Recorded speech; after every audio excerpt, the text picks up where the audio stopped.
দাঁড়াও, হাত মুষ্টিবদ্ধ করো, সমাজ থেকে সকল বৈষম্যের কবর রচনা করবার শপথ নাও। হে হতাশাগ্রস্ত জাতি, আসো আল কোরআনের কাছে, আমরা তোমাদেরকে মুক্তির বার্তা শোনাই, আমরা তোমাদেরকে সান্ত্বনার বাণী শোনাবো। আসো, হাতে হাত রাখি, সমস্ত বৈষম্য, জুলুম, স্বৈরতন্ত্রের কবর রচনা করে আল্লাহর কোরআনের সমাজ গড়বার জন্য হাতে হাত রাখি। যদি ইনসাফ কায়েম না করা যায়, ইসলাম অনুসরণ করা যায় না, যদি বেইনসাফের বিরুদ্ধে লড়াই না করতে পারো, মিথ্যে মুসলমানিত্বের দাবি ত্যাগ করো।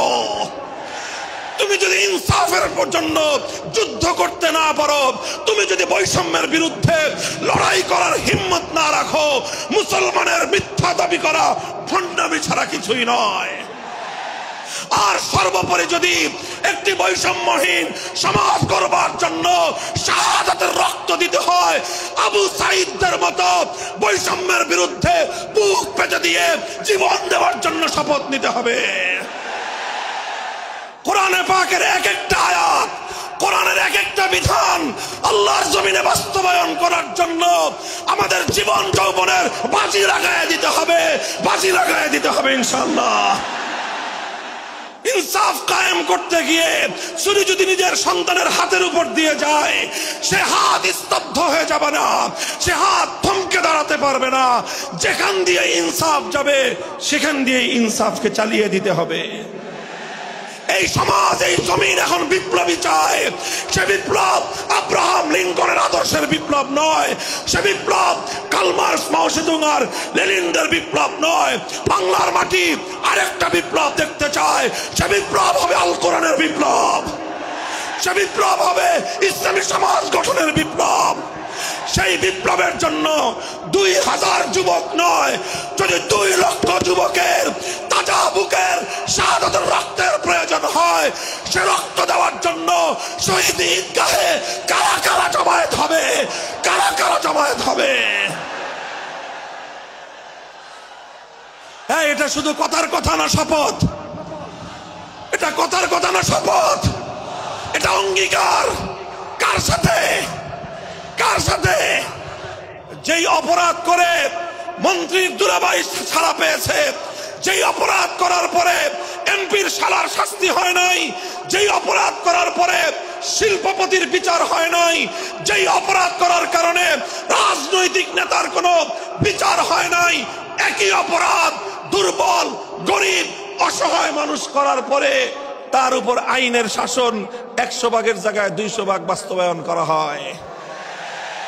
আল্লাহ নবী বলেছেন, পৃথিবীতে ইসলাম এসেছে শুধুমাত্র ইবাদত, নামাজ, রোজার, হজ, যাকাতের বিধান বাস্তবায়নের জন্য নয়।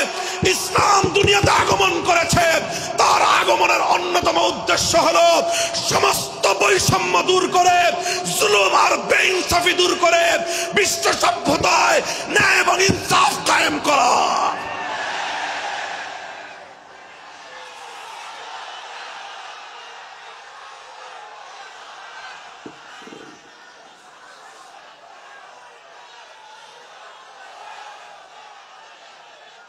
মনে রাখবেন, বৈষম্যহীন সমাজ গড়া এটা শুধু বৈষম্য বিরোধী ছাত্র নেতৃবৃন্দের দায়িত্ব নয়। বৈষম্যহীন সমাজ গড়া এটা শুধুমাত্র বৈষম্য বিরোধী ছাত্র নেতৃবৃন্দের দায়িত্ব নয়। বৈষম্যহীন সমাজ গড়া সর্বপ্রথম আল কোরআনের সৈনিকদের দায়িত্ব। বৈষম্যহীন সমাজ গড়া সর্বপ্রথম আল্লাহর নবীর সত্যিকার উম্মতদের দায়িত্ব।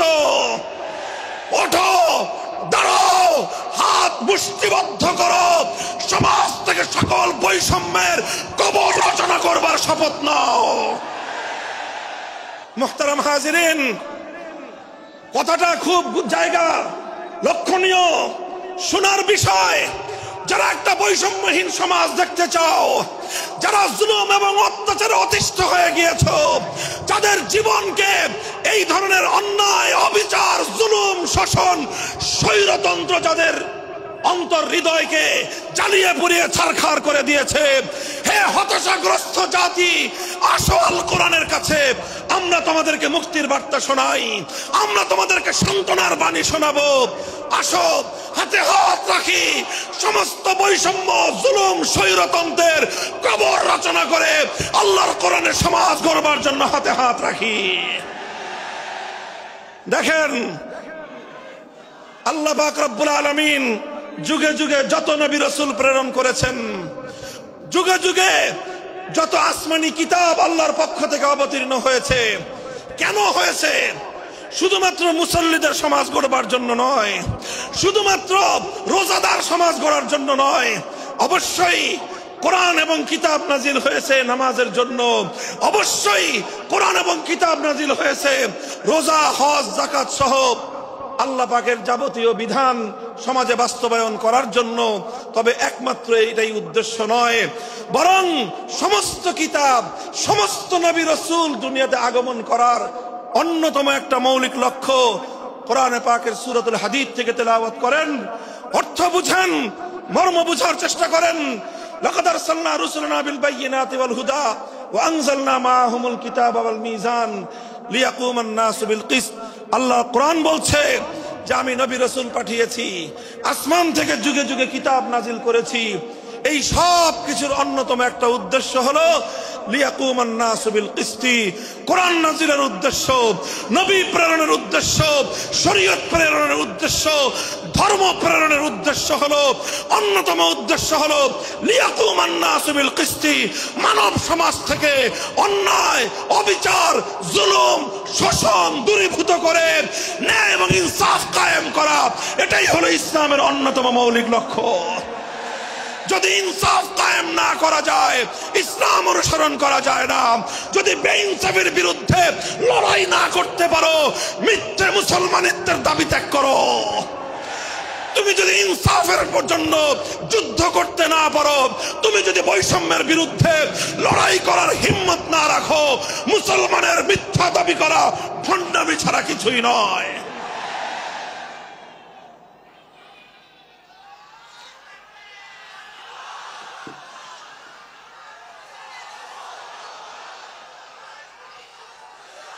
এই জন্য আমাদেরকে বুঝতে হবে, আমাদের জীবনের অন্যতম মিশন, যে জন্য আল্লাহ তার নবীদেরকে পাঠিয়েছেন, নবীদের জীবনের মিশন যা ছিল, নবীর উত্তরাধিকারী, নবীর অনুসারীদের জীবনের মিশনও সেটাই হবে। বলেন কথা ঠিক না বেঠিক? যে পথে গিয়েছে নবীদের জীবন, সে পথে যাবে আমাদের জীবন। যেটা ছিল নবীদের ভীষণ, সেটাই হবে আমাদের ভীষণ। যদি এটাই হয় সত্য কথা, এটাই যদি হয় শপথ, তবে বৈষম্যহীন সমাজ গড়বার জন্য যা করতে হয় তাই করা আমার আর তোমার জিম্মাদারি। যদি সেজন্য আমাদেরকে ঘাম ঝরাতে হয়, ঘাম ঝরানো আমাদের দায়িত্ব। আর যদি সেজন্য চোখের অশ্রু দিতে হয়, চোখের অশ্রু দেওয়া আমাদের দায়িত্ব। যদি সম্পদের কোরবানি করতে হয়, মাল সম্পদের কোরবানি করা, সেটাই আমাদের জীবনের দায়িত্ব এবং উদ্দেশ্য। আর সর্বোপরি যদি একটি বৈষম্যহীন সমাজ করবার জন্য শাহাদাতের রক্ত দিতে হয়, আবু সাঈদদের মতো বৈষম্যের বিরুদ্ধে বুক পেতে দিয়ে জীবন দেওয়ার জন্য শপথ নিতে হবে।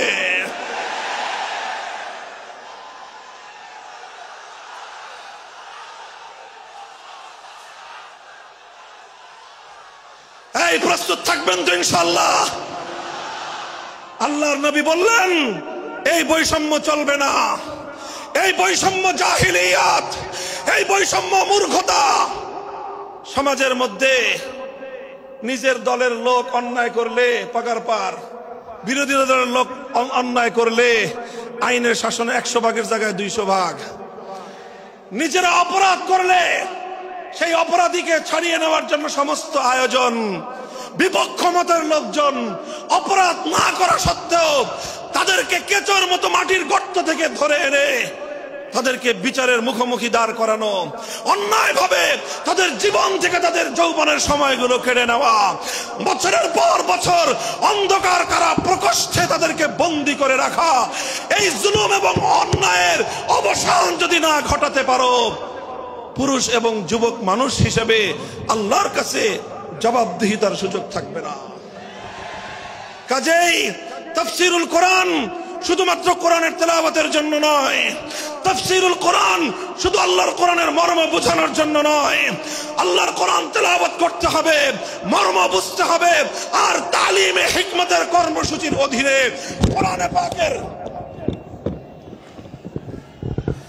কোরআনে পাকের এক একটা আয়াত, কোরআনের এক একটা বিধান আল্লাহর জমিনে বাস্তবায়ন করার জন্য আমাদের জীবন যৌবনের বাজি লাগায় দিতে হবে ইনশাআল্লাহ। হযরত রাসূল আকরাম সাল্লাল্লাহু আলাইহি ওয়াসাল্লাম বলছিলাম, জাতির উদ্দেশ্যে প্রদত্ত মক্কা বিজয়ী মহাবীর আমিরুল মুমিনিন নবিয়ুল্লাহ খলিফাতুল্লাহ ফিল আরদ খলিফাতুল মুসলিমিন মুহাম্মদুর রাসূলুল্লাহ সাল্লাল্লাহু আলাইহি ওয়াসাল্লামের বক্তব্যের কথা। আল্লাহর নবী বললেন, বৈষম্যের কারণে আল্লাহ পাক রব্বুল আলামিন পৃথিবীর বহু জাতিকে ধ্বংস করে দিয়েছেন। সুতরাং শুনে রেখো, আমার দ্বারা বৈষম্য হবে না। শুধু আমার বংশের লোক দেখে, আমার গোত্রের লোক দেখে, আমার রক্তের আত্মীয়তার সূত্রের কারণে আমি অপরাধ প্রমাণিত হওয়ার পরেও তার উপর কোরআনের বিধান বাস্তবায়ন করব না, এটা আমার দ্বারা সম্ভব নয়। এরপরে আল্লাহর নবী যেই কথাটি বললেন, সেই কথা যদি আল্লাহর নবী হাদিসে না বলতেন, তাহলে সেই কথা উচ্চারণ করতে আমাদের জিহ্বা কেঁপে উঠত, আমাদের বক্ষ প্রকম্পিত হতো। আল্লাহর নবী বললেন, ওয়াল্লাহ লাউ আন্না ফাতিমাতা বিনতা মুহাম্মাদিন সারাকাত লাকাতাতু ইয়াদাহা, ওয়াল্লাহি লাউ আন্না ফাতিমাতা বিনতা মুহাম্মাদিন সারাকাত লাকাতাতু ইয়াদাহা। শুধু আমার দাদির গোত্র, আমার বংশের ফাতেমা নামনি মহিলা নয়, আজ যদি আমি মুহাম্মদুর রাসূলুল্লাহর কলিজার টুকরা মেয়ে, আমার জীবনের সবচেয়ে আদরের সন্তান ফাতেমা যদি আজকে চুরি করে ধরা পড়তো, আমি আল্লাহর শপথ করে বলি, আমি তার হাত কেটে দিতে এতটুকু দ্বিধা করতাম না। মুহতারাম হাজিরিন, এটাই হলো তালিমে হিকমত। আল্লাহর কোরআনের বিধান বাস্তবায়ন করতে গিয়ে ছুরি যদি নিজের সন্তানের গলার উপর দিয়ে যায়, ইব্রাহিম খলিলুল্লাহর মতো ছুরি চালায় দিতে দ্বিধা করা যাবে না। যদি ইনসাফ কায়েম করতে গিয়ে ছুরি যদি নিজের সন্তানের হাতের উপর দিয়ে যায়, সে হাত স্তব্ধ হয়ে যাবে না, সে হাত থমকে দাঁড়াতে পারবে না। যেখান দিয়ে ইনসাফ যাবে, সেখান দিয়ে ইনসাফকে চালিয়ে দিতে হবে। রাসূল আকরাম সাল্লাল্লাহু আলাইহি ওয়াসাল্লাম ঘোষণা করলেন, আল্লাহর আয়াত নাযিল হলো, ইয়া আইয়ুহাল্লাযীনা আমানুত্তাকুল্লাহ ওয়া যারু মা বাকিয়া মিনার রিবা ইন কুনতুম মুমিনিন। হে মুমিনগণ, সুদকে তোমরা পরিহার করো যদি ঈমানদার হয়ে থাকো। যদি ঈমানদার হয়ে থাকো, কি করো তোমরা? সুদকে পরিহার করো। কি করো? ইত্তাকুল্লাহ, তোমরা আল্লাহকে ভয় করো। ওয়াজারু মা বাকিয়া মিনার রিবা, সুদের যা অবশিষ্ট আছে এই সব কিছু তোমরা পরিহার করো। আর যদি না করো, সুদ যদি তোমরা পরিহার না করো, ফাজানু বিহারবিম মিনাল্লাহি ওয়া রাসূলিহি, আল্লাহ এবং তার রাসূলের পক্ষ থেকে যুদ্ধের ঘোষণা শুনে নাও। হে জাতি, হে মুসলিম সম্প্রদায়, আমরা তোমাদের কাছে পয়গাম পৌঁছে দিতে চাই, আল্লাহর উপর বিশ্বাসী জাতি, আল্লাহর নবীর উপর আস্থাশীল জাতি কোনদিন সুদি কারবার করতে পারে না। সুদ ভিত্তিক অর্থ ব্যবস্থা দিয়ে তাদের সমাজ চলতে পারে না। আল্লাহর উপর বিশ্বাসীদের সমাজ যদি হয় সুদ ভিত্তিক, তার অর্থ হলো রাত দিন আল্লাহ এবং তার রাসূলের সঙ্গে তারা যুদ্ধে লিপ্ত। যেই মুসলিম জাতি আল্লাহর সাহায্য নিয়ে বিশ্বব্যাপী বিজয়ী হওয়ার স্বপ্ন দেখে, সে মুসলিম জাতি যদি স্বয়ং আল্লাহর সঙ্গে যুদ্ধে লিপ্ত থাকে, তাদের জীবনেও কল্যাণ এবং বিজয় আসার সম্ভাবনা নাই।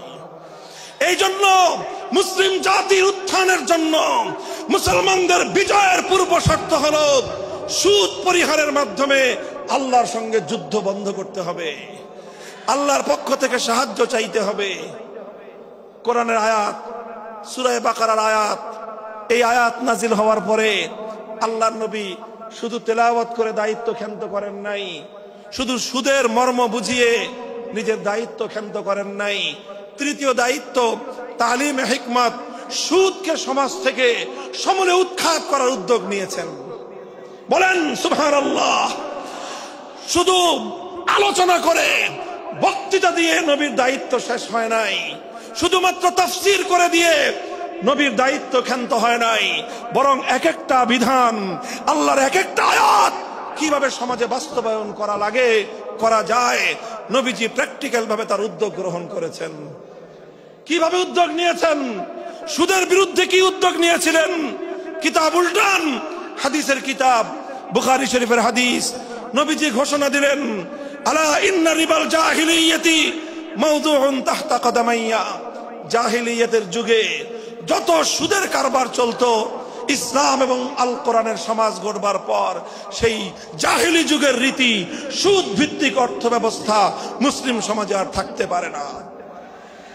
নবীজি বললেন, সুদের কবর রচনা করলাম আমি আমার পায়ের নিচে।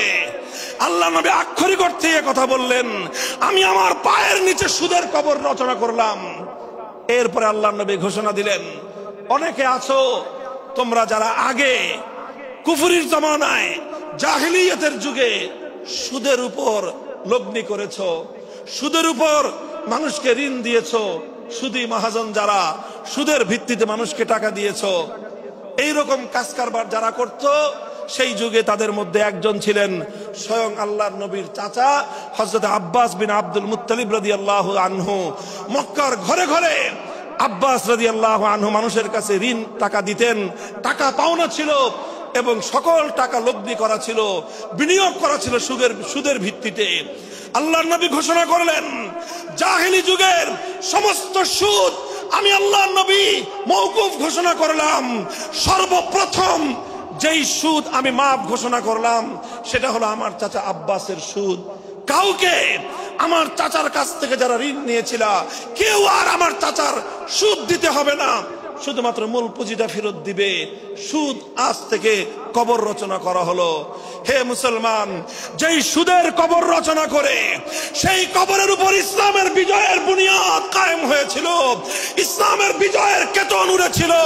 অন্যায় বৈষম্যের কবর রচনা করে, সুদ ভিত্তিক অর্থ ব্যবস্থার কবর রচনা করে আজ মুসলমানেরা আবার সেই কবর খুঁড়ে সেখান থেকে জুলুম, অত্যাচার, সুদ ভিত্তিক অর্থ ব্যবস্থাকে কবরের পচা মাল, কবরের মরা পচা করা লাশ মুসলিম সমাজের মধ্যে আবার পুনর্বাসিত করেছে। এজন্যই আজ মুসলমানদের এই অধপতন। যদি মুক্তি চাও, যদি মুক্তি চাও, শুধুমাত্র ইবাদত দিয়ে মুক্তি আসবে না। ইবাদত যেমন করতে হবে, যেরকম নামাজ, রোজা, হজ, যাকাত, তাসবিহ, তাহলিল আদায় করতে হবে, ঠিক একই ভাবে সমাজ সংস্কার করার জন্য সমাজ থেকে জুলুম দূর করতে হবে, বৈষম্য দূর করতে হবে, বেইনসাফি দূর করতে হবে, সুদ ভিত্তিক অর্থ ব্যবস্থার বিরুদ্ধে জাতীয়ভাবে ঐক্য গড়ে তুলে সুদের বিরুদ্ধে যুদ্ধ ঘোষণা করতে হবে। রাজি আছেন তো ইনশাআল্লাহ? আল্লাহ পাক তৌফিক দান করেন। হাত নামান। 3 দফা কর্মসূচি গেল, তালিমে হিকমত সর্বশেষ আলোচনা ও সমাপ্তির দিকে। নবীজির 4 নম্বর কর্মসূচি হলো ওয়ায়ুআল্লিমুহুমুল কিতাবা ওয়াল হিকমাতা ওয়া ইউযাক্কিহিম। ইউযাক্কিহিম অর্থ হলো তাজকিয়া। তাজকিয়ার অনেক অর্থ। তাজকিয়া বলে শুধুমাত্র পীর মুরিদি বোঝানো হয়, তাজকিয়া বলে শুধুমাত্র তাসাউফ চর্চা বোঝানো হয়, তাজকিয়া বলে শুধুমাত্র কিছু ওজিফা আদায় করা বোঝানো হয়। তাজকিয়ার আসল সার মর্ম হলো, একটু লক্ষ্য করে বুঝেন, খুব গভীর এবং তাৎপর্যময় একটা কথা। তাজকিয়ার মূল অর্থ হলো, দেখেন কর্মসূচি ছিল কয়টা? 4টা। 1 নম্বর কর্মসূচি ছিল তেলাওয়াতে কিতাবুল্লাহ, আল্লাহর কিতাবের তেলাওয়াত। 2 নম্বর কর্মসূচি ছিল তালিমে কিতাব, কিতাবুল্লাহ, আল্লাহর কিতাবের মর্ম বোঝানো। 3 নম্বর কর্মসূচি ছিল তালিমে হিকমত, অর্থাৎ আল্লাহর কিতাবের প্রত্যেকটা বিধান, প্রত্যেকটা বিষয়কে প্র্যাকটিক্যাল আমলে পরিণত করা, কার্যে পরিণত করা। কথা ঠিক না বেঠিক? 3 নম্বর কর্মসূচি হলো শুধু আমলে পরিণত করাই দায়িত্ব শেষ নয়, বরং আমলে পরিণত করার পরেও আরো অগ্রসর হতে হবে। 4 নম্বর কর্মসূচি হলো আল্লাহর কোরআনকে নিজের আখলাক এবং নিজের চরিত্রে পরিণত করা।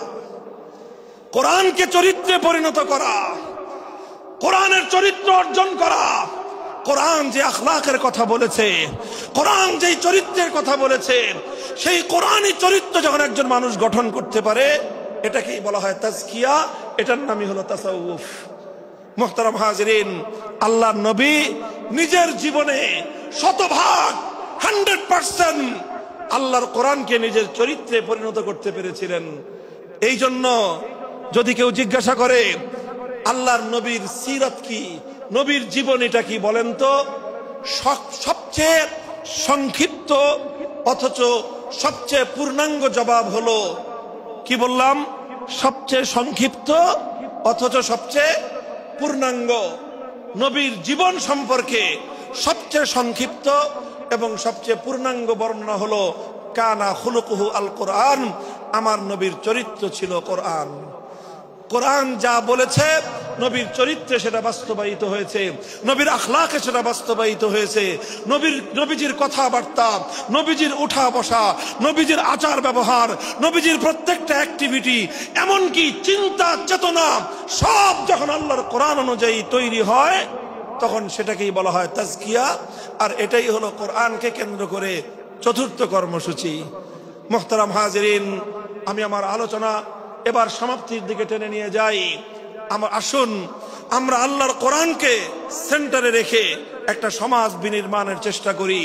সেই সমাজ বিনির্মাণের জন্য প্রথম কাজ, ঘরে ঘরে কানে কানে কোরআনের তেলাওয়াতের আওয়াজ পৌঁছে দেই। 2 নম্বর, প্রতিটি মুসলমানের কাছে কোরআনের মর্ম বোঝানোর চেষ্টা পৌঁছে দেই।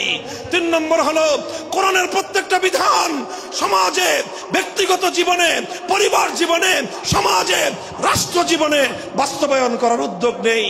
চতুর্থ কর্মসূচি হলো আল্লাহর কোরআনকে নিজের আখলাক, নিজের চরিত্রে রূপান্তরিত করার জন্য সর্বাত্মক চেষ্টা চালাই। ইনশাআল্লাহ রাজি আছি তো? ইনশাআল্লাহ রাজি আছেন তো? আল্লাহর কোরআন শুধুমাত্র তেলাওয়াত নয়, শুধুমাত্র তাফসীর আর ব্যাখ্যা নয়, এই কোরআনকে বাস্তবে পরিণত করবার জন্য মুসলমানরা যদি উদ্যোগ গ্রহণ করে, আগামীর বিশ্ব হবে ইসলামের বিশ্ব, আগামীর বিশ্ব হবে আল কোরআনের বিশ্ব ইনশাআল্লাহ। বাংলাদেশ নিয়ে আমার আখেরি বার্তা এখন হলো, বিপ্লবের জন্য বাংলাদেশ উর্বর হয়ে আছে। কথা বলেন ঠিক না বেঠিক?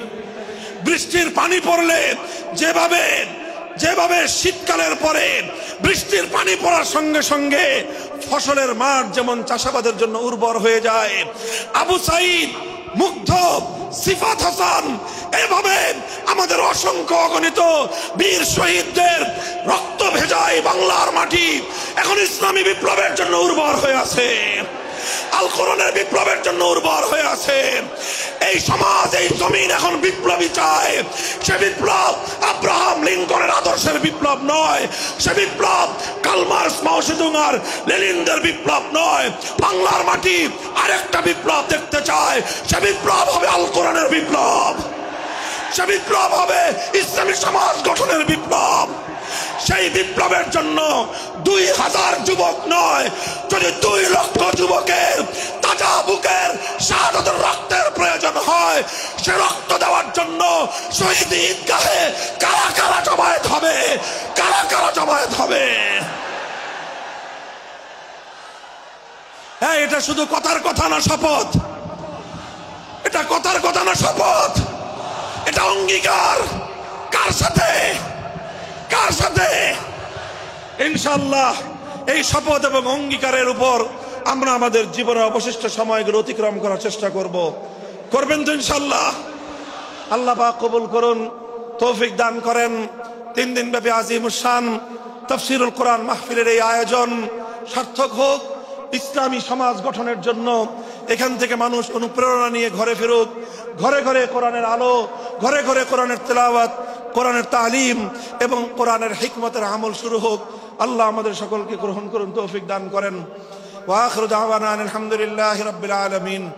সুবহানাল্লাহি ওয়া বিহামদিহি, সুবহানাকাল্লাহুম্মা বিহামদিক, আশহাদু আল্লা ইলাহা ইল্লা আনতা, আস্তাগফিরুকা ওয়া আতুবু ইলাইক।